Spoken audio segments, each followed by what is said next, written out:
Hey guys, what's up? Thanks for checking out another episode. Today, it's actually just going to be a quick one, just a brief update on what exactly I'm doing to the Skyline today.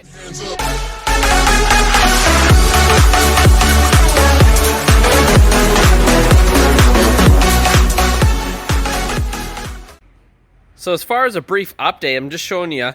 So we made some good changes to the Skyline already. Little thing I added was the GTR grill emblem badge. That thing looks awesome. It's actually the proper one, OEM from Japan. If you guys want that part number, hit me up. I can more than welcome to share that with you. Another thing too is that we added the OEM rain visors. I've had these ones for a while. I've just never put them on the car because they were OEM clear pink. I don't know why Nissan did that. It's kind of goofy, but anyhow, I got them refinished in a beautiful, nice black, and then hit them with a clear coat too. These were actually painted in a booth, so they've been baked on and stuff. So that looks so much better. Let me show you the other side here. As you can see, one is on, one is off. It's pretty interesting. Like, I never really realized until I had the one off and on that, like, wow, that's exactly what the car was missing on the sides. Like, it just doesn't look very good. Looks very out of place. But yeah, definitely with the rain visor on, it looks so much better. So as you guys can also see, the car is up on the go jacks, because what we're doing is we're doing the intercooler piping. So like I said, because on the turbo, the outlet is now 3-inch, so is my intercooler piping. Now I need to make just a small rejoiner with the 45 3-to-3, and that way it'll just sit a lot better. It's kind of hard to do it all with one hand, but yeah, I think you guys get the idea.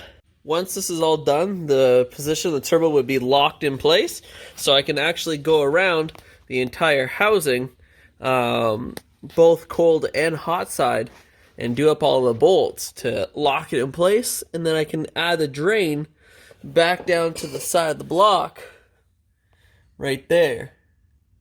So it's an AN12 down to AN10, and then it goes on the other side of the rail all the way to right there. So that's a perfect location, because on the small block Chevys, this was actually for the mechanical fuel pump, but Moroso made the block-off plate adapted to the AN, and then I just had to reduce it down because AN-12 is a pretty big line to have on a turbo drain. Now it's going to be really funny because a lot of people are not going to like that GTR badge, but you know what? I honestly do not care. Is it your car? Nope, it is mine. Do you want it off? Sure, buy the car from me, then take it off. So back to what we were doing here on the intercooler pipe. So you can see I kind of have it all up there. Just a bunch of silicone, but there's actually a metal pipe in between here that's joining it up to the turbo. So that way at least there is a rigid piece.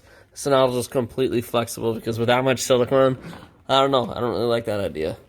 So now it's pretty much time to throw on the T-bolt clamps all in the area, and yeah, that portion is done. So like I was saying about the fitting for the oil drain line, this is the old turbo. The drain line fitting's still on here, so I just got to transfer it over, just a couple Allen head bolts, and then the new kit came with a gasket, so that's pretty easy to swap over. Alrighty guys, so just to show you what we're working with here, so yeah, just put on the clamps. Ended up having to take off the wastegate dump pipe there. Let's take a look. Yeah, so we're starting to get the clamps all in place. The final stages of the turbo has been clocked, and all the bolts have been locked in place. The drain is in a great spot. Just gonna, yeah, put all the clamps on first, and then we'll be able to get the drain itself on in place, and then a back attached to the motor. So pro tip, when you're putting clamps on, just make sure that you're right above that bulge, just nice and even for your clamp, because you don't want the edge of the clamp to bite into the coupler and like tear it. There are pretty thick silicone hoses, but you want to just be careful, because like I said, yeah, you're running into risks of tearing the coupler. And that creates a boost leak, and you definitely don't want that. So we're just going to finish off tightening the clamp. These T-bolt clamps are awesome. I love them. I tried using like worm clamps before, like on radiator hoses. Then I realized you can actually get T-bolt clamps for radiator hoses, so I use that now. There's some sizes that the T-bolt clamps just won't go down to, which I'll show you in a sec, just up top on the radiator hoses here. So this is what I was talking about. So the T-bolt clamps I ended up getting for my radiator hoses stuff, it's just more effective, more efficient, and more security. Whereas, like I mentioned, the worm clamps are okay for this. This has actually got a solid band inside it, so that way it protects the silicone hose and doesn't bite into it and bulge out of all these ridges. Unfortunately though, the T-bolt clamps do not go down to this size, so I was stuck with the worm clamps. But like I said, I made sure that I got the proper special ones that actually have that band inside, so like I said, yeah, it doesn't bulge through all these ridges and destroy the hose. So now I'm just going to double check all the clamps, give it a good quick once over. It's harder than it looks, guys, doing it with the one hand, especially if your left hand is not the one you use all the time. But yeah, just going to double check all the clamps and then get the drain on. So now for the drain fitting, you got the gasket that you put in, and then you just start out up with a bolt, and then just start threading it into the turbo. Woo. Just enough where it stays, and you can get the other bolt in. So you can notice that this kind of has like a 45 on it, just that way it clears this bolt too. So we just grab the other bolt, make sure it goes in the actual gasket, and the gasket doesn't spin around or move. Thread that bolt in place. Give the gasket another push or a tug. Just make sure that is indeed in where the bolt holes are. And you just get your Allen key and tighten them up. So what I'll do is I'll just hit it with a nut driver. Nothing too crazy as far as power goes. It's just to speed up the process. It's just a Milwaukee 12-volt nut driver. Does perfect, but of course I'm going to want to hit it with an actual socket just to actually get a proper feel on it. Always scares me using like the nut drivers and stuff for actual tightening purposes, not just to snug it up and then to finish it off, because you don't really know how tight those things are going. I really like to get the feel for it. So now just putting my AM line in. Let's see where it's all routed. Just getting it tight to the block-off plate. Filming under a car is definitely different than filming upright. Not used to it. And then we'll go ahead and attach that to the actual drain fitting. Give it a quick jiggle as you're turning, just for a good seat. These things they like to strip very easily because they're aluminum, they're very soft. So just hang on one sec. Alright, so we got that tightened, just hand tight at least for right now. And then same attached to the actual turbo, just hand tightened for now. I'm going to go ahead and get my wrench and get that taken care of, finalized. Okay guys, it's actually another day now. So where I pretty much left off was I was just tightening up all of the turbo components. I actually have already gone around, tightened up all the clamps. I've actually already put some of the DEI heat protection tape on the brake lines and clutch lines. I've already pre-oiled the turbo, so with the spark plugs out, I just turn the key, get the pressure going through the turbo. I confirm that it is getting pressure by actually undoing the drain and it just dripping into a bucket. So that is good. We're just in the middle of putting on the intake piping, the spark plugs, and then we can do its first fire up.